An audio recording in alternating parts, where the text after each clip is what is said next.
En dan ruimt het er zuiver wat oer, dan hebben we het oer dat vochtige waar, met mist, met bewolking. Maar dat zal al je verrooien, takkenwieken, de krokussen, prima waar, droeg en de zinnen erbij. Ik zet het op mijn richtje.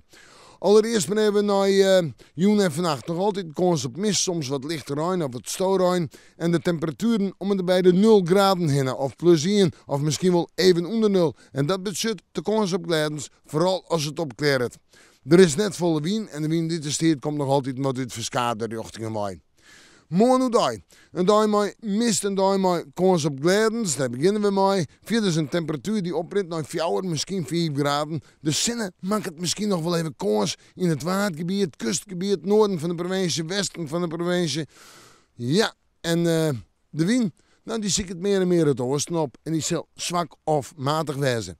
In de joentijd in de nacht naar Manjeta 1 graad frost, dus op een nijkans op glijdens. En dan het fruitsjoch. Manje, tiege, waasje, de zinnen erbij. Staan gewoon meer en meer zinnen. Manje is het nog wel meestentijds bewolkt, maar winterzinnen terrein.